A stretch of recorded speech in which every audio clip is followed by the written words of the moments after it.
नमस्कार, times of Navbharat पर आपका बहुत बहुत स्वागत है। आपके साथ मैं हूं राकेश पांडे। 4:50 होने वाले हैं, वक्त हो गया है राष्ट्रवाद का। और आज राष्ट्रवाद में सवाल कि वंदे मातरम 2 छंद का गाया जाए या 6 छंद का गाया जाए। इसी पर देश की सियासत में जंग छिड़ी और आरोप लगाया जा रहा है कि तुष्टीकरण की सियासत हो रही है। दरअसल कल कांग्रेस वर्किंग कमेटी की बैठक थी, जिसकी तस्वीरें आपके सामने है। और इस बैठक के बाद प्रेस कॉन्फ्रेंस में 2 टूक कह दिया गया और इस बार बिना किसी कंफ्यूजन के कहा गया। कंफ्यूजन जैसा 15 अगस्त पर देखने को मिला था, यानी वंदे मातरम के बीच में रोकाटाकी हुई थी। अब यह 2 टूक कह दिया गया कि वंदे मातरम कर कांग्रेस का 1937 का जो प्रस्ताव है उसी को माना जाएगा और कांग्रेस अपने कार्यक्रमों में उतना ही गाएगी जितना 1937 सीडब्ल्यूसी की बातचीत हुई। बीजेपी यह कह रही है कि तुष्टीकरण की मजबूरी है और तुष्टीकरण के चलते कांग्रेस ऐसा कर रही है। लेकिन सवाल है कि सच क्या है? आज का मुस्लिम लीग कौन? यह रिपोर्ट देखिए, फिर डिबेट की शुरुआत करते हैं। वंदे मातरम एक बार फिर सियासत के सबसे बड़े अखाड़े में है। ताजा घमासान शुरू हुआ कल हुई सीडब्ल्यूसी बैठक के बाद, जिसके बाद कांग्रेस ने 1937 के उस प्रस्ताव का हवाला दिया जिसमें वंदे मातरम के शुरुआती 2 अंतरों के इस्तेमाल की बात कही गई थी। 28 अक्टूबर 1947 को वंदे मातरम 37 को वंदे मातरम पर एक प्रस्ताव पारित किया गया था। उस प्रस्ताव में जब पारित किया गया, सीडब्ल्यूसी की बैठक में महात्मा गांधी, पंडित नेहरू, सरदार पटेल, नेताजी सुभाष चंद्र बोस, मौलाना आज़ाद, राजगोपालाचारी, गोविंद वल्लभ पंत और अन्य नेता, आचार्य नरेंद्र देव मौजूद थे। और रविंद्रनाथ टैगोर, गुरुदेव रविंद्रनाथ टैगोर के सलाह से ही वो प्रस्ताव पारित किया गया था और आज उस पर चर्चा हुई। कांग्रेस अध्यक्ष ने उस प्रस्ताव के कुछ अंश भी पढ़े और इसमें कोई कंट्रोवर्सी नहीं है, कोई सवाल नहीं है। ये बार बार ये मुद्दा बनाया जा रहा है। Our Congress party workers will do that only. This is our decision. First 2 chances. Congress कह रही है वही फैसला मानेंगे जो उस दौर के बड़े नेताओं ने लिया था।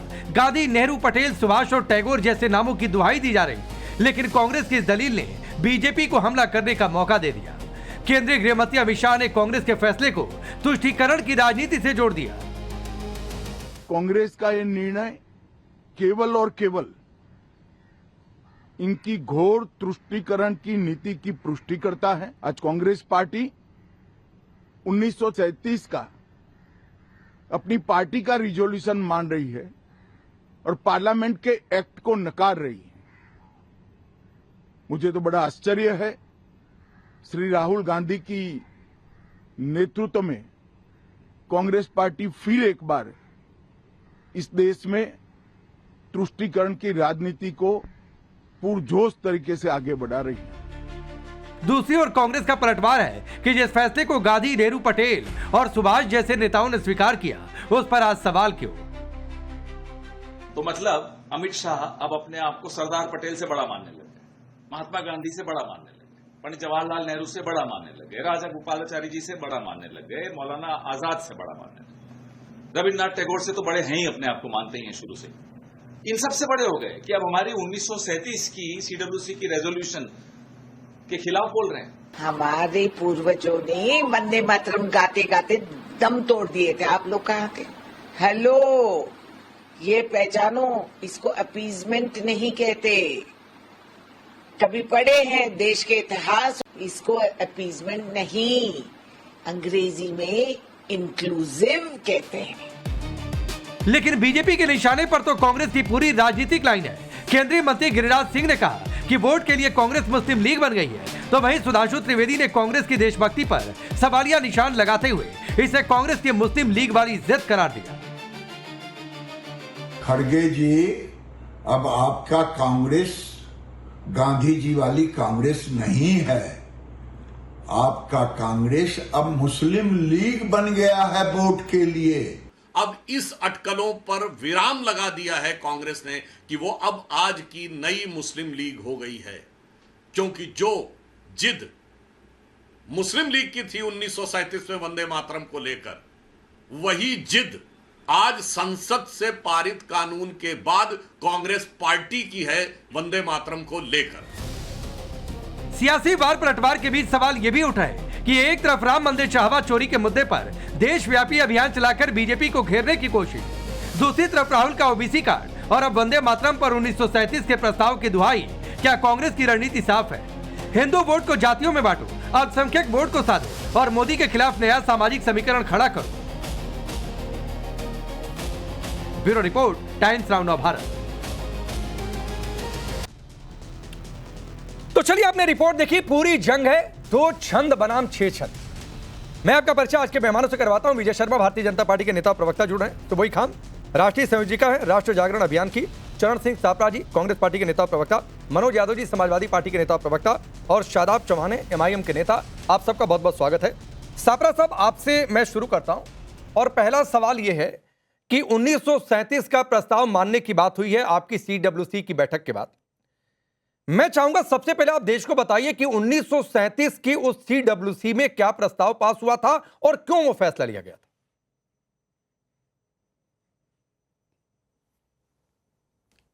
देखिए, सर्वप्रथम तो मैं ये कहना चाहूंगा कि कांग्रेस पार्टी जो है वो वंदे मातरम का सम्मान करती है और भारतीय जनता पार्टी जो है वो वंदे मातरम का राजनीतिक इस्तेमाल करना चाहती है। अब मैं आता हूं आपके सवाल पे, जो आपने कहा कि 1937 में ये कांग्रेस वर्किंग कमेटी ने निर्णय जो लिया था। कांग्रेस वर्किंग कमेटी जिसके अंदर महात्मा गांधी थे, नेताजी सुभाष चंद्र बोस, पंडित जवाहरलाल नेहरू, इसी तरह से सरोजनी नायडू, तमाम सारे बड़े नेता उस समय के जो थे, जो आजादी की जंग लड़ रहे थे, ये निर्णय उन्होंने लिया था। और ये निर्णय रविंद्रनाथ टैगोर जी से बात की थी। एक चिट्ठी डॉक्टर राजेंद्र प्रसाद जी ने रविंद्रनाथ टैगोर जी को लिखी थी, फिर रविंद्रनाथ टैगोर जी ने उसका उत्तर दिया। उनकी सहमति उन्होंने सुभाष चंद्र बोस जी के साथ जताई, जो उस समय कांग्रेस पार्टी के अध्यक्ष थे। तो रविंद्रनाथ टैगोर, जो गुरुदेव रविंद्रनाथ टैगोर है, उनकी मंजूरी से ये सारा निर्णय कांग्रेस वर्किंग कमेटी में हुआ और वो संविधान सभा में आया। संविधान सभा में 299 सदस्य थे, जिसके अंदर तो भारतीय जनता पार्टी की विचारधारा जो आज है, उस समय की RSS और हिंदू महासभा के नेता श्यामा प्रसाद मुखर्जी भी थे, JB कृपलानी भी थे, पुरुषोत्तम टंडन भी थे, गौरव वल्लभ पंत भी थे, ये तमाम सारे नेता थे, सुभाष चंद्र बोस, सरदार पटेल, ये सारे। क्या आज भारतीय जनता पार्टी ये कहना चाहती है कि उनके आज के नेता जो है वो उन नेताओं से भी बड़े हैं, उनसे भी प्रबल हैं, उनसे भी ज्यादा इनको दिमाग है या अकल है? क्या ये बताना चाहते हैं? सापरा साहब, वो आपके नेताओं के बयान को हमने सुनवाया, कौन कौन उस बैठक में था, और उसका हम ग्राफिक्स भी चला रहे हैं। मेरे सवाल पर आप अभी भी नहीं आए। मैं पूछ रहा हूं 1937 के प्रस्ताव में फैसला क्या था और क्यों वो बातचीत हुई थी, क्यों वो फैसला लिया गया था, क्यों वो प्रस्ताव पारित हुआ, उसकी वजह बताइए। 1937 में ये फैसला इसलिए लिया गया था क्योंकि उस समय जो देश के अंदर माहौल था, भारतीय जनता पार्टी तो नहीं थी, लेकिन RSS और हिंदू महासभा उस समय भी विभाजन की राजनीति कर रहे थे। उस समय भी अंग्रेजों की मुखबिरी कर रहे थे और अंग्रेजों की मदद कर रहे थे। ये उस समय भी, चाहे वो 1942 का महात्मा गांधी का मूवमेंट हो, क्विट इंडिया मूवमेंट, जिसका इन्होंने विरोध किया, या फिर नेताजी सुभाष चंद्र बोस की आजाद हिंद फौज में हिंदुओं को जाने से ये मना कर रहे थे, ये उस समय भी विभाजन की राजनीति कर रहे थे और देश के अंदर हिंदू मुसलमान का जहर फैला रहे थे। रविंद्रनाथ टैगोर जी, गुरुदेव रविंद्रनाथ टैगोर नहीं चाहते थे कि ये हिंदू मुसलमान का विवाद बढ़े, क्योंकि नहीं, सापरा साहब अभी भी नहीं समझ पाया, फायदा मिलना था। सापरा साहब अभी भी नहीं समझ पाया। क्या हिंदू महासभा के चलते वंदे मातरम के दो छंद गाने का फैसला हुआ, या मुस्लिम लीग के चलते? मैं सवाल सीधा पूछ देता हूं। नहीं, ये फैसला इसलिए हुआ क्योंकि उस समय देश के अंदर जो माहौल था, देश का विभाजन नहीं करना चाहते थे। ये 1940-42 की बातें हैं। उसके बाद में देश का विभाजन हुआ है। और ये जो टू नेशन थियोरी है, इसमें तो श्यामा प्रसाद मुखर्जी, जो फजलुल हक की सरकार, फजलुल हक नहीं, तो कौन विरोध कर रहा था? सापरा साहब, कौन विरोध कर रहा था? मैं ये जानना चाहता हूं कि तब वंदे मातरम के संपूर्ण गायन का विरोध कौन और क्यों कर रहा था? ना, विरोध की बात नहीं है। अगर उस समय के नेताओं ने यह सोचा कि किसी समुदाय के मन को ठेस पहुंच रही है, हमारा बड़ा लक्ष्य था देश को आजाद करना, हमारा बड़ा लक्ष्य था कि इस देश को संगठित रखना। नहीं, कौन सा समुदाय संगठित रखना? देखिए, किसके मन को ठेस पहुंच रही थी सापरा साहब? लेकिन आप मुझे बताइए कि महात्मा गांधी जी के दिमाग में जो उस समय विचार थे या गुरुदेव रविंद्रनाथ टैगोर जी के मन में जो विचार थे, हाँ। या नेताजी सुभाष चंद्र वो बोस ठीक के मन है, में जो वो विचार मैंने थे, मान सरोजिनी लिया। नायडू, मैंने सरदार आपसे पटेल कहा, के मन में जो विचार थे, सापरा जी, मैंने आपसे कहा सर, आपके विचार, हाँ, मैंने आपसे कहा विचार कि क्या वो मैं उनसे लगातार बड़े हैं? चला रहा हूं। राकेश ग्राफिक्स जरा पांडे फिर जी, से चला आपके दीजिए। विचार क्या महात्मा उनसे बड़े गांधी, हैं? नेहरू, पटेल, सुभाष चंद्र बोस, डॉक्टर राजेंद्र प्रसाद, मैं ये सब उस CWC में थे। ये मैं मान रहा हूं आपकी बातचीत। मैं तो बस ये पूछ रहा हूं किसके मन को ठेस पहुंच रही थी वंदे मातरम के संपूर्ण गायन से?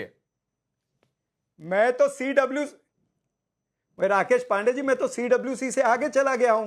मैंने तो संविधान सभा की बात की, जिसमें श्यामा प्रसाद मुखर्जी थे, जिसमें गौरव वल्लभ पंत थे, जिसमें पुरुषोत्तम टंडन थे। ये तो बाद में RSS से जुड़े ना, पुरुषोत्तम टंडन और श्यामा प्रसाद मुखर्जी। फिर इन्होंने संविधान सभा के अंदर इसको रोका क्यों नहीं?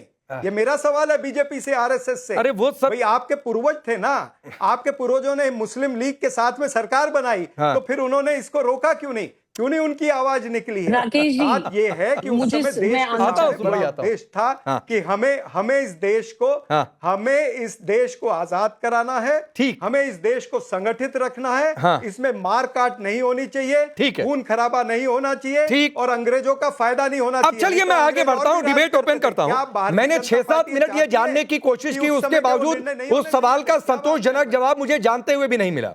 मैं आऊंगा विजय भाई आपके पास, क्योंकि पॉलिटिकल वाला आप जवाब देंगे, लेकिन आपको चाहिए वो जवाब तो मैं नहीं दूंगा ना। नहीं सर, मैं अपने मुझे हिसाब से जवाब दूंगा ना। नहीं नहीं, बिल्कुल आप अपने हिसाब से जवाब देंगे सापरा साहब, बिल्कुल आप। मैं कहां कह रहा हूं उस पर टिका हूं, मैं कहां कह रहा हूं कि आप मेरे हिसाब से जवाब दें, या मनोज यादव या विजय शर्मा मेरे मन की बात कहें। मैं तो ये कह ही नहीं रहा हूं। तो आप ये मत कहिए ना, तो ये मत कहिए कि जो आप ये मत कहिए कि जो जवाब मैं चाहता था वो नहीं मिला। नहीं आप क्यों चाहते हैं वो जवाब? ये क्या क्यों? आपका जवाब आप जो चाहते हो महात्मा गांधी से बड़ा है? नहीं बड़ा। आप जो चाहते वो नहीं बड़ा है सापरा साहब। नहीं आप कहां आपकी ये तुलना ही गलत है या गुरुदेव सापरा साहब, आपकी ये तुलना ही गलत है। बात करते हैं आप तुलना ही, आपका ये तुलना करना ही बेमानी है कि सुभाष चंद्र बोस, महात्मा गांधी, मैं उनकी चरणों की धूल के बराबर भी नहीं हूं, तो ये तुलना करना ही बेमानी है।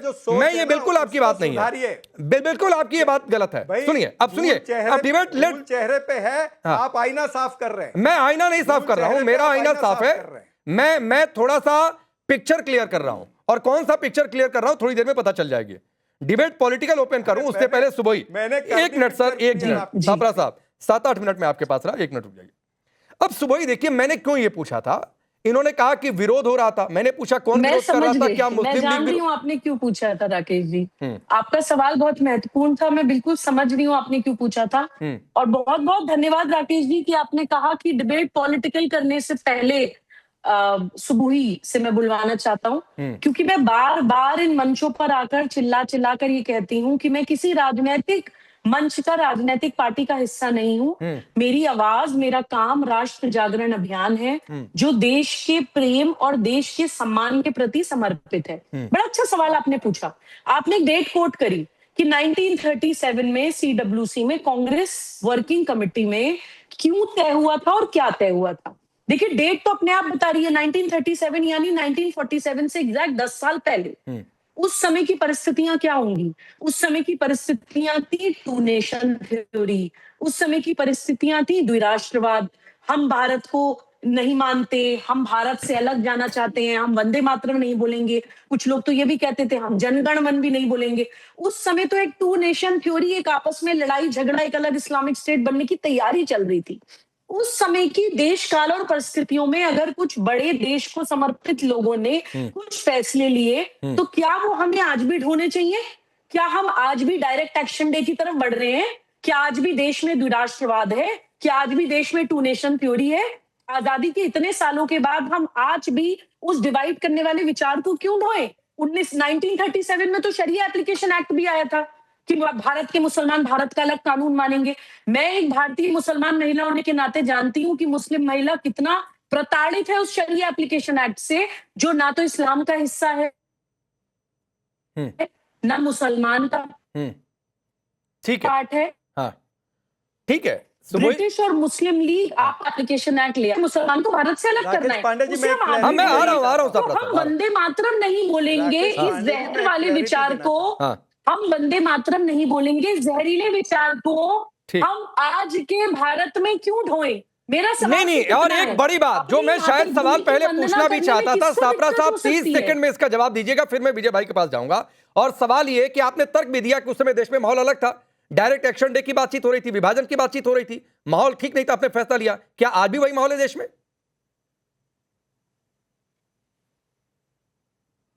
पहले तो मुझे राकेश पांडे जी ये बताइए कि ये जो निर्णय हुआ है, हम इस निर्णय के खिलाफ नहीं है।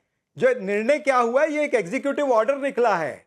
मैं आपको ये भी बता भी सकता हूं, मैं आपको भेज दूंगा, अभी मेरे मोबाइल में है। ये एक एग्जीक्यूटिव ऑर्डर निकला है सरकार का, और इस एग्जीक्यूटिव ऑर्डर में लिखा है क्लियर कट कि सरकारी कार्यक्रमों में वंदे मातरम 6 छंदों का बजना चाहिए। हमें इससे कोई आपत्ति नहीं है, कोई आपत्ति नहीं है कि 6 छंदों का सरकारी कार्यक्रमों में बजे।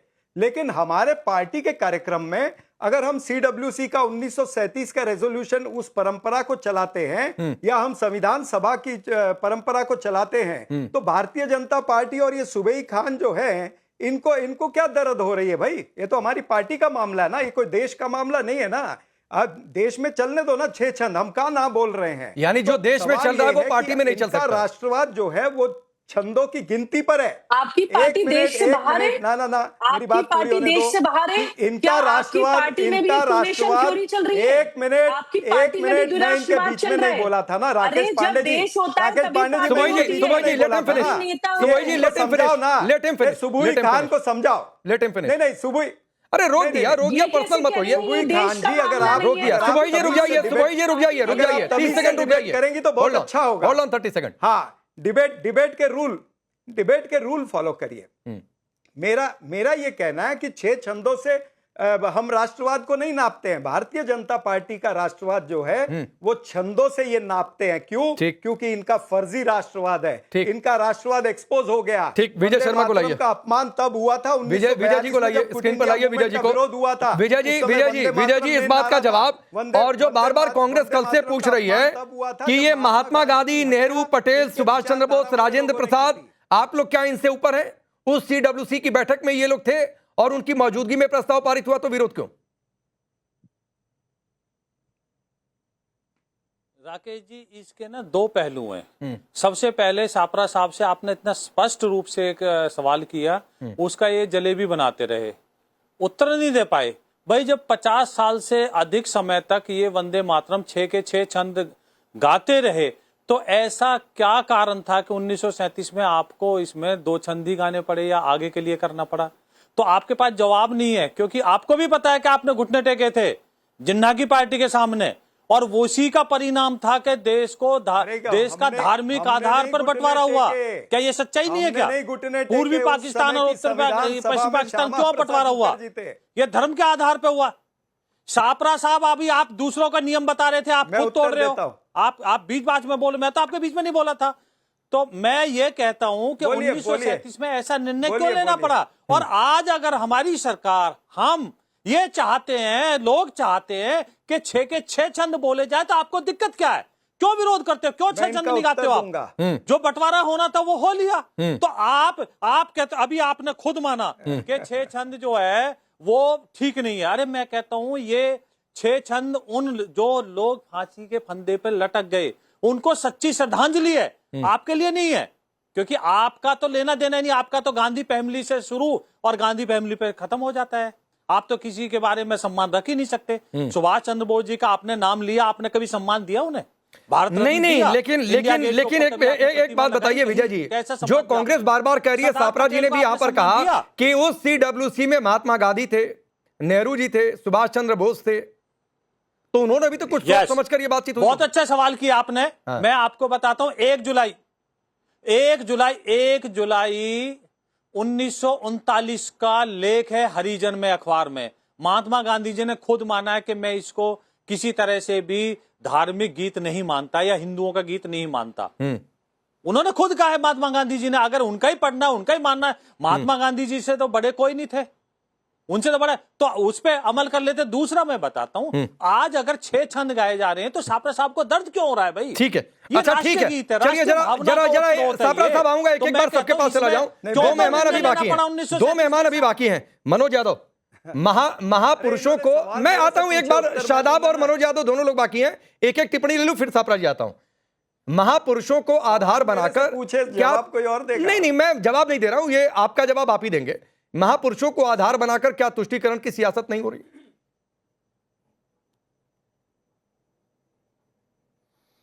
देखिए, बीजेपी की ये चीज बड़ी अच्छी आज समझ में आ गई मुझको कि बीजेपी विस्तारीकरण चाहती है। वैसे अभी तक जो समाजवादी पार्टी ने, हमारे नेता ने, हमारे समर्थकों ने समझा, वो समझा कि बीजेपी सिर्फ पूंजीवाद का विस्तारीकरण चाहती है। अब अपने सांस्कृतिक राष्ट्रवाद से हटके थोड़ा सा और वंदे मातरम कहने से अब आगे चल के 6 छंद का वंदे मातरम यानी राष्ट्र गीत गाने के लिए बहुत उतावली है। बहुत अच्छी बात है, विस्तारीकरण होना चाहिए। हाँ करिए, विस्तारीकरण करिए, लेकिन साक्षरता दर तो बढ़ाइए ना। 2011 की जनगणना के बाद तो जनगणना हुई नहीं है, और 11 की जनगणना के पे उस वक्त का जो स्थिति थी, उस वक्त 74% था भारत में साक्षरता दर। अब मेरे ख्याल से अनुमानित लागत बताए सरकार, जनगणना तो कराई नहीं ने, बताई साक्षरता दर, लेकिन लगभग 75 से 80 के बीच में कुछ आंकड़ा आ रहा है।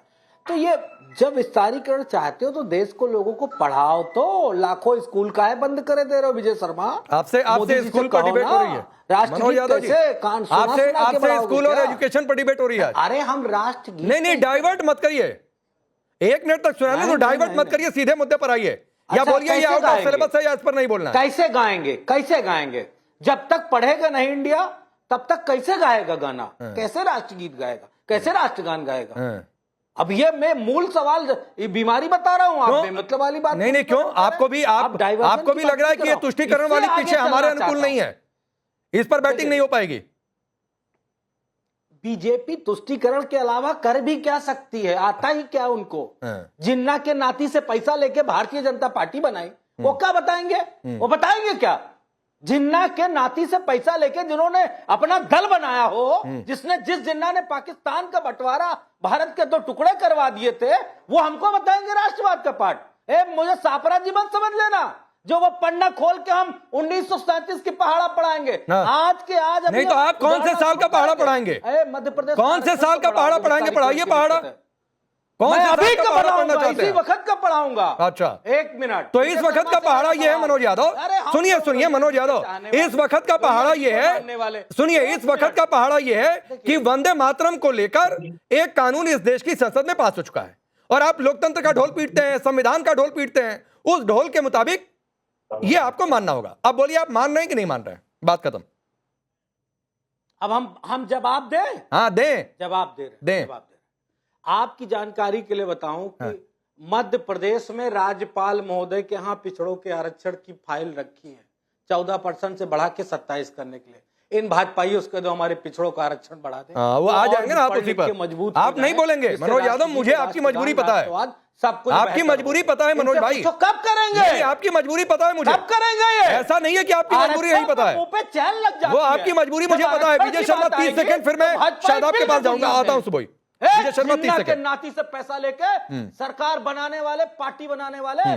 देखिए मनोज यादव जी के पास कहने के लिए कुछ नहीं है, क्योंकि ये भी तुष्टीकरण की चाशनी में खोए हैं। अरे इनसे पूछिए, आप दलितों की बातें करते हो, आपने तो दलितों के नाम बदल दिए। आप तो दलितों के मसीहा अम्बेडकर जी को लैंड ग्रैबर बोलते हो। बताइए, आप मुझे उसका जवाब दीजिए। तो आपके पास कहने के लिए कुछ नहीं है, और हमें आपसे राष्ट्रभक्ति का गीत सीखना है। आपसे, आप तो आतंकवादियों को छोड़ने की बातें करते हो, आतंकवादियों के साथ मिले होते हो, बलात्कारियों को छोड़ने वाले, आतंकियों के, अपराधियों के या फातिमा पढ़ने वाले आज हमें पढ़ा रहे हैं, हमें शिक्षा का ज्ञान दे रहे हैं। कमाल है। ये तो कहते हैं कि हमने मुस्लिमों के जिलों के नाम गिन के कहे तो मैं वीडियो दिखा दूं। मुलायम सिंह कहते हैं हमने इस जिले में इतना कर दिया, इसमें इतना कर दिया, इसमें इतना कर दिया।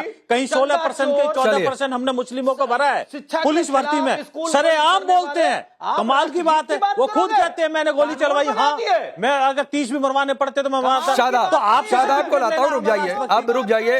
मनोज यादव आएंगे नहीं वंदे मातरम पर, मुझे ये पता है, क्योंकि ये वाली पिच उनको सूट नहीं कर रही है। 27 चुनाव में वो ओबीसी आरक्षण, इसके अलावा बात नहीं करेंगे। इस पर भी डिबेट करेंगे मनोज भाई, इस पर भी डिबेट करेंगे। शादाब रुक जाइए, मनोज भाई रुक जाइए, शादाब रुक जाइए, मनोज भाई रुक जाइए। अब जो ये जिन्ना को लेटर की बातचीत हो रही है, शादाब, जो ये बातचीत हो रही थी कि क्यों 1937 में ये फैसला लिया गया, क्या वो सारी बातें गलत है? नहीं, ये बहुत ही महत्वपूर्ण विषय है, और मैं समझता हूं कि भारत का सबसे महत्वपूर्ण विषय है। जब स्कूल वर्ल्ड क्लास है, इंफ्रास्ट्रक्चर वर्ल्ड क्लास है, किसान ऐश में है, किसी पे कर्जा नहीं है, बेरोजगारी खत्म हो चुकी है, भ्रष्टाचार खत्म हो चुका है, स्वास्थ्य सेवाएं शानदार हैं, सड़कें शानदार हैं, अस्पताल शानदार हैं। तो ये बहुत महत्वपूर्ण विषय है, लेकिन उसका मैं जवाब देता हूं क्या विषय है।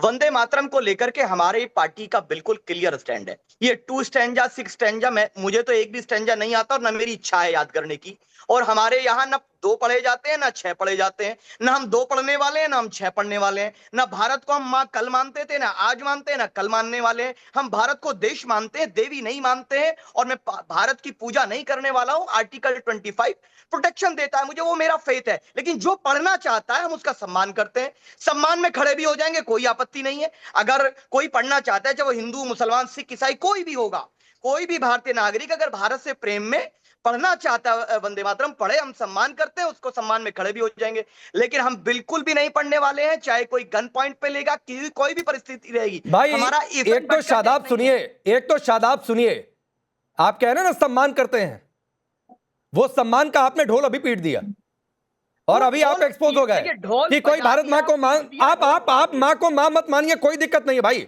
अकेले शादाब चौहान के मानने या न मानने से कुछ नहीं हो जाता इस देश में।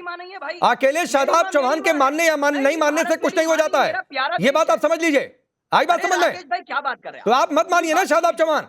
मैंने आपसे ये पूछा कि 1937 में ये फैसला क्यों लिया गया था, 2 छंद वाला, किसके दबाव के चलते लिया गया था? इस पर आपकी जुबान बंद क्यों हो रही है? अब मुझे मतलब नहीं क्यों क्यों नहीं मतलब है? क्यों नहीं मतलब है शादाब चौहान? आप कौन होते हैं? क्यों नहीं मतलब है? नहीं मानता। क्यों नहीं मतलब है?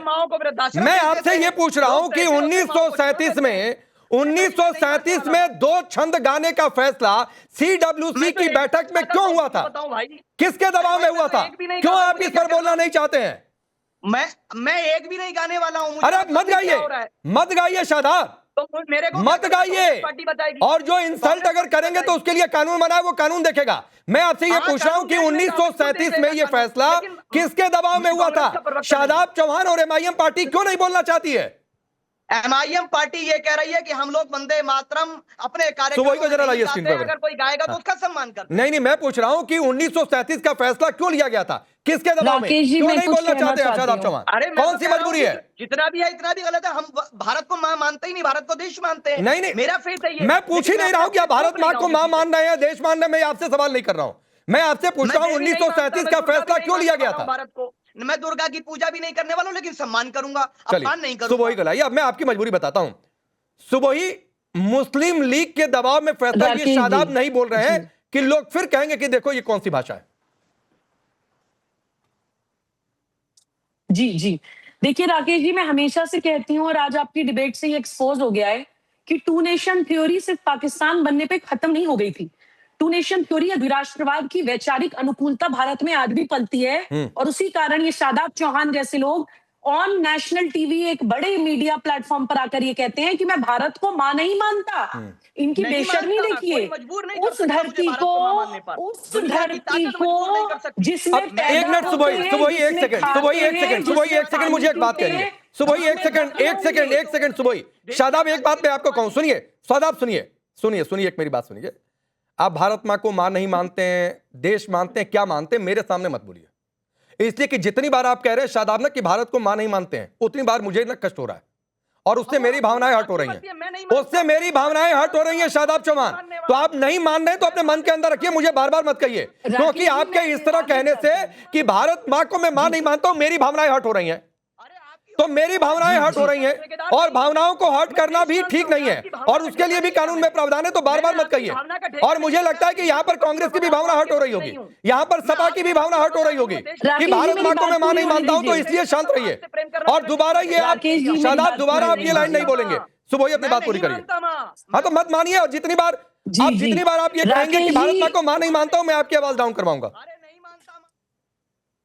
जी राकेश जी, देखिए ऐसे बिगड़ैल बच्चे माँ को अब्यूज भी करते हैं, माँ को जो चाहे वो कहते हैं, लेकिन फिर माँ तो माँ है, इनको जीवन भर भी खिलाएगी पिलाएगी और जब ये मरेंगे तो इनको दफनाने के लिए जमीन भी वही देश और वही धरती माँ देगी। ये होती है माँ। लेकिन देश का दुर्भाग्य है कि ये जिन्नावादी मानसिकता भारत में आज भी जिंदा है। बट इस बात के साथ मैं ये भी कहना चाहती हूँ कि शादाब चौहान भारत के मुसलमानों को रिप्रेजेंट नहीं करते। जैसे कि आपने अभी कहा कि एक शादाब चौहान के या एक असदुद्दीन ओवैसी के जिन्ना बन जाने से देश का मुसलमान द्विराष्ट्रवादी नहीं हो जाता है। भारत में आज भी ऐसे सनातनी मुसलमान हैं जो भारत के देवी देवताओं की आराधना भी करते हैं, भारत को माँ भी मानते हैं, जो भगवान कृष्ण की भक्ति में रसपान बन के झूमते भी हैं। ऐसे सनातनी मुसलमानों की अरे जिसको परंपरा भारत में हमेशा रही है। ऐसे चंद औरंगजेब हो जाने से 12 शिकोह खत्म नहीं हो जाएंगे भारत में। 4 औरंगजेब बन जाने से भारत में 12 शिकोह की परंपरा खत्म नहीं हो जाएगी। और वो समय और था जब आपने पाकिस्तान बना लिया, जब आपकी टू नेशन थ्योरी चल गई। आज ना वो समय है, ना वो देश है, ना वो काल है और ना वो परिस्थिति है। आज आपके टू नेशन थ्योरी की छाती पीटने से देश में द्विराष्ट्रवाद नहीं चलेगा। अब आपको सेम अच्छा कानून चलिए, मानने पड़ेंगे। एक मिनट सुबोई रुक जाइए, जरा फिर सापरा जी को लाइए। शादाब आता हूं आएगा, सेम शिक्षा और माननी पड़ेगी। शादाब सापरा जी पहले सवाल सुन लीजिए और मैं कुछ आपको दिखाना भी चाहता हूं। जरा एक कैमरा मेरे आईपैड पर भी लाइए। ये एक लेटर है 6 अप्रैल 1938 का, नेहरू आर्काइव से ये है जानकारी। डियर मिस्टर जिन्ना, और ये लेटर कौन लिख रहा है? ये लेटर नेहरू जी का लिखा हुआ है। मैं ठीक हूं? हाँ, नेहरू जी का लिखा हुआ ये जिन्ना को लेटर है। इस लेटर के पॉइंट नंबर 9 पर, ये पेज है पॉइंट नंबर 9, और इस पेज पर क्या लिखा हुआ है मैं नीचे लाता हूं लाइन, मैं थोड़ा सा मुड़ता हूं। इसमें यह लिखा जाता है कि when however some objections were raised, the working committee carefully considered the matter and ultimately decided to recommend that certain stanzas which contained certain illogical references might not be used on national platforms or occasions. अब मुझे साबरा साहब ये बताइए कि नेहरू जी ने यह letter लिखा जिन्ना को, जिन्ना के आगे कौन झुका?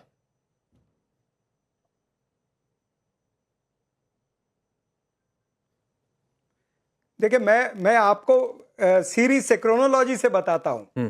ये 1937 की आप बात कर रहे हैं और जिन्ना के सामने कौन झुका वो भी अभी बताता हूं कि 1941 में जाकर के श्यामा प्रसाद मुखर्जी जो है उन्होंने फजलुल हक की सरकार में हिस्सा लिया, वहां पर वो मिनिस्टर बने हैं। तो कौन झुका? वो झुके।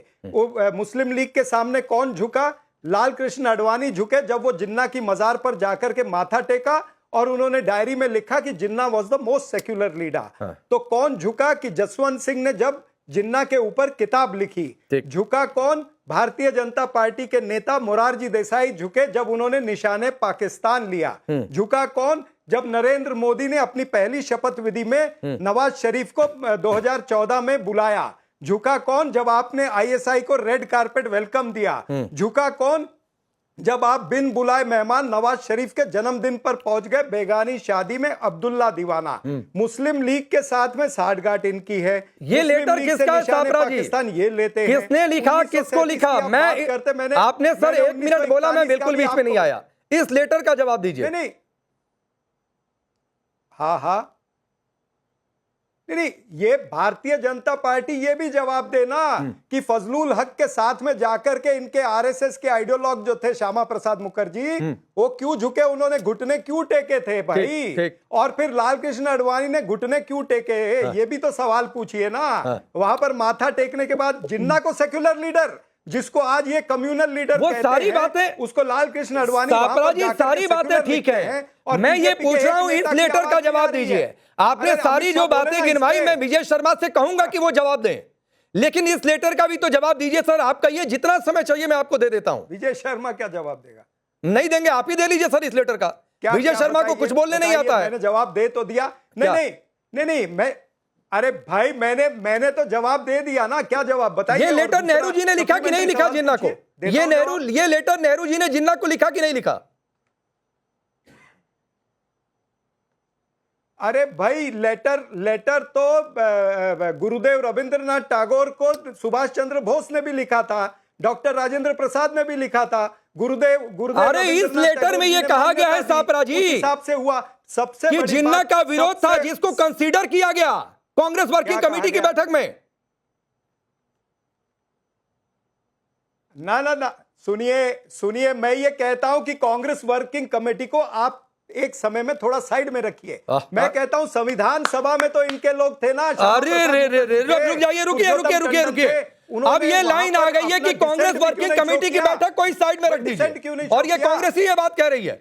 विजय शर्मा, खैर सापरा जी ने जितनी बातें गिनवाई थी उसका भी रिप्लाई। अरे मैं ये ना आप गलत। अच्छा, नहीं, रुक जाइए। राकेश पांडे जी, बोलिए आपसे विजय शर्मा, होल्ड ऑन। दर्ज करिए। हाँ। आप गलत सेंस में लेते, तो आप सही कर मैं ये कह रहा हूं, 30 सेकंड विजय भाई रुक जाइए। सभा के अंदर इनके जो पूर्वज थे उन्होंने विरोध क्यों नहीं किया? इनके पूर्वजों ने विरोध क्यों नहीं किया? क्या जवाब देंगे? ठीक है, ये तिरंगे के विरोधी है, ये चलिए इस बात का जवाब ले लेता हूं सापरा जी। थोड़ा वक्त कम है, आपने मेरा वर्जन सही भी कर दिया अपने हिसाब से, लेकिन विजय शर्मा ये कह रहे हैं कि आपके पूर्वजों ने विरोध क्यों नहीं किया तब?